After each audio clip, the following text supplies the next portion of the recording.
It was God who separated mankind into people groups with different languages. He alone created people groups which became nation-states. Since the events of Genesis chapter 11, mankind has worked to reverse the curse of Babel by laying the groundwork for global governance. In this segment, we will assess mankind's progress toward establishing a new global order, how the major party candidates for president in the 2024 U.S. election embrace or oppose the globalist plans. So how is the push for this bipolar, one-world government going? At its most recent session, the United Nations adopted a Pact for the Future as a forerunner to the new global order. Dustin Haskins, senior fellow at the Heartland Institute, explained the Pact for the Future to radio host Glenn Beck. Yes, so the Pact for the Future is a very large document. It includes tons and tons of commitments by member nations. It was approved by basically the entire United Nations over the weekend, including the United States. In fact, Secretary Blinken yesterday afternoon gave a speech praising the Pact for the Future. So it includes all kinds of radical provisions. Probably the most important one, the one that we've been looking at most closely, is something called the Emergency Platform. The idea behind this is to give sweeping powers to the UN Secretary General in the event of a future, what they call global shock, which is not clearly defined in the document. Conservative commentator Kenan Spivak has been tracking this elitist threat for years and shares his thoughts. At the center of the movement for the so-called liberal international rules-based order are organizations like the United Nations and the World Economic Forum, organizations that push for policies that undermine the sovereignty of individual nations, particularly the United States, globalist treaties and compacts usurp the U.S. Constitution and law, complicit Democrat presidents who ignore the Constitution's requirement that the Senate approve of all treaties, enter into these compacts that claim to override our Constitution and government and cede power to unelected, self-styled elites. Even as the UN works feverishly to assert control over our lives during its self-declared emergencies, the World Economic Forum works not so quietly behind the scenes to set its globalist agenda for the coming world. The best take we found on the work of the World Economic Forum came from former presidential candidate and Trump supporter Robert F. Kennedy Jr. when he appeared on the Glenn Beck podcast. Where do you stand on the WEF, the World Economic Forum? It is like, we shouldn't be paying any attention. It's a billionaires' boys club as arranging the world to shift wealth upward and to clamp down totalitarian controls on everybody else. And now they got the capacity to do it. They got all these countries running around doing what they tell them to do. It's astonishing to me that, these people go to Davos in their private jets. Yes. And they're able to tell these world leaders, how to govern us in ways that eradicate our constitutional and civil rights and constantly shifting wealth. I mean, COVID, we shifted $4 trillion of wealth upward. We closed all the little guys. Yeah. And Home Depot was open, and Google, and they're all colluding with each other to censor the people who are like me who are complaining about it. A leading contributor to the WEF is historian and author Yuval Noah Harari, who suggests a novel solution to the problem of faith-based divisions and which God to worship. Stop me if you've heard this before, like maybe in the Garden of Eden, but Harari predicts mankind is about to become God. Humanity's next targets are likely to be immortality, happiness, and divinity. Having reduced mortality from starvation, disease, and violence, we will now aim to overcome old age and even death itself. And having raised humanity above the beastly level of survival struggles, we will now aim to upgrade humans into gods and turn Homo sapiens into Homo Deus. Don't get too excited, though. Harari says you may have no purpose in remaining here. And now fast forward to the early 21st century, when we just don't need the vast majority of the population, because the future is about developing more and more sophisticated technology, like, again, artificial intelligence, bioengineering. Most people don't contribute anything to that, except perhaps for their data. And whatever people are still doing, which is useful, these technologies increasingly will make redundant and will make it possible to replace the people. So Yuval Noah Harari says you will be a god, but a replaceable god. And what happens to those who do not find a place in his dystopian globalist future? For you, Harari says there will be drugs, video games, and extinction. Harari's philosophy helps guide the elites to formulate their plan for our globalist future. Again, we turn to Kenan Spivak to clarify the globalist plan. Their aim is to consolidate power into the hands of the few, stripping away the independence of nations so that global governance can take hold. Our high standard of living, strong military and moral backbone stand in the way. But why would the shining city on a hill cede its position to these global elitists?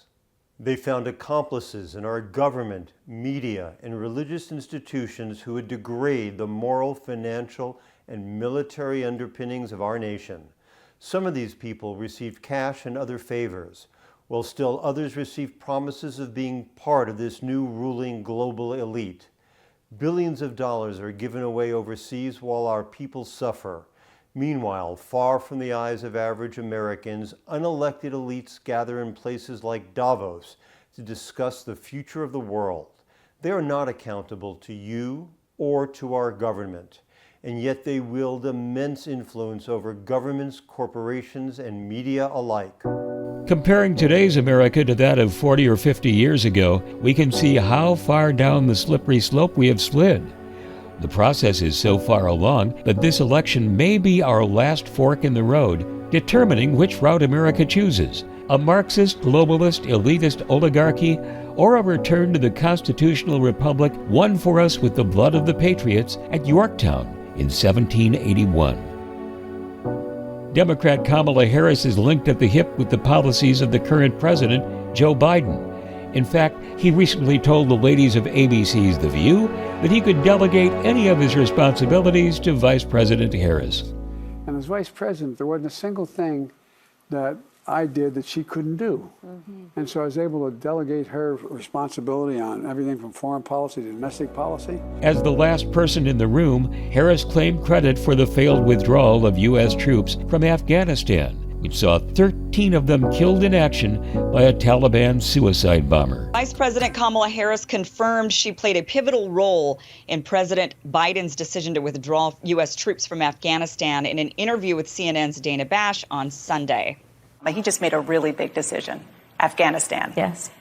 Were you the last person in the room? Yes.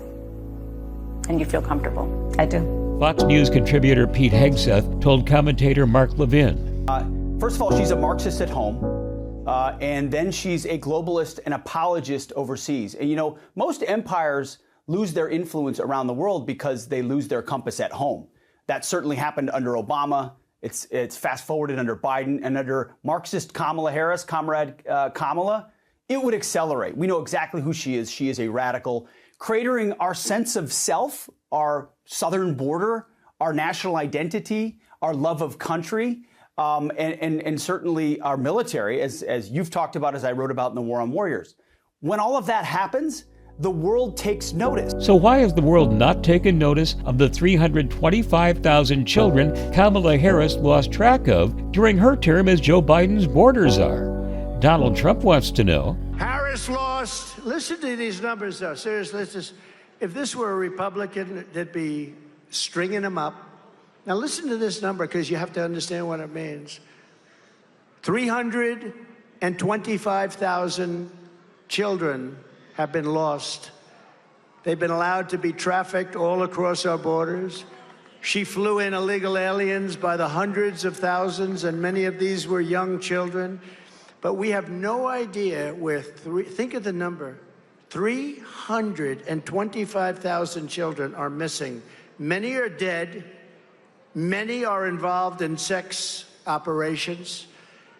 Many are working as slaves in different parts of probably this country and probably many others. But she was the border czar. Now she says, I wasn't the border czar. But she was. It was headlines, border czar, border czar. But now she doesn't want that term. But whether she was a border czar or not, she was in charge of the border. Republican Donald Trump, however, believes in rebuilding the greatness of the American economy. He's an experienced, highly successful businessman who has amassed a fortune worth billions of dollars, money he earned in the private sector. Before he was president-elect, Donald Trump was the king of the Big Apple. My name's Donald Trump, and I'm the largest real estate developer in New York. And 30 years ago, he bypassed the city's signature yellow taxis for this $10 million French Air L'Especial helicopter. He took Barbara Walters for a ride. What do you feel like when you look at that wonderful skyline? Well, I look at that skyline, Barbara, and I really say it's the greatest in the world. I'd really like to buy everything if that were possible. A real estate tycoon overlooking his empire, salivating at the possibilities. Nothing seemed too sacred, almost. And what about Central Park? No, I think Donald Trump should not be allowed to touch Central Park. He's a man with few limits. Trump did not limit himself from a possible run for the presidency one day, teasing the run with a salivating Oprah. Oprah Winfrey is speaking out about this video that's gone viral of Donald Trump in 1988. I know people have talked to you about whether or not you want to run. Would you ever? I would never want to rule it out totally because I really am tired of seeing what's happening with this country. Oprah's best friend, Gayle King, wanted to know what she thinks about the Trump interview now. When I asked that question, I didn't expect that answer. No. And check this out. It's another lost video of young Donald Trump. This is from 1980, and he was interviewed by Tom Brokaw on The Today Show. Mr. Trump, what's left in your life? You're 33 years old. You're worth all this money. You say you didn't say that you want to be worth $1 billion. No, I really don't. I just want to keep busy and keep active and be interested in what I do. This country loves celebrity, and they love rich, and he's both celebrity and rich, and people want to be identified. Funny how Oprah changed her tune on the Donald after he announced his plans to make America great again. Oprah Winfrey, who I used to know well, she used to love me until I decided to run for politics. Oh, let's go to Mar-a-Lago, Donald. I love the place so much. No, she used to love me, but once I ran for politics, that was the end of that, and that was okay with me. I couldn't care less because we got to make our country great again. We're going to make it great again, greater than ever before. And how does Donald Trump approach the international community? What does he think of their globalist plans? My administration has accomplished more than almost any administration in the history of our country. America's so true.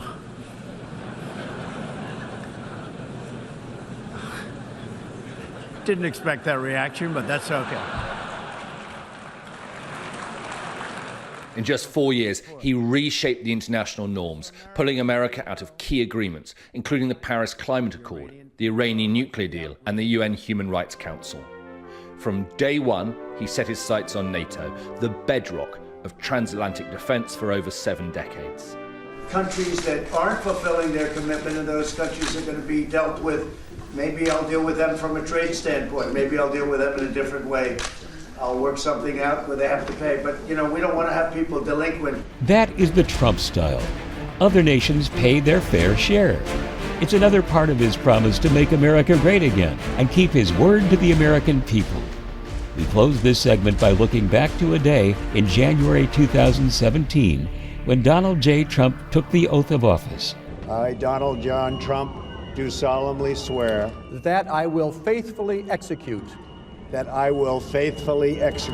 the office of President of the United States. The office of President of the United States. So help me God. So help me God. Might history and Donald Trump be on the verge of repeating themselves?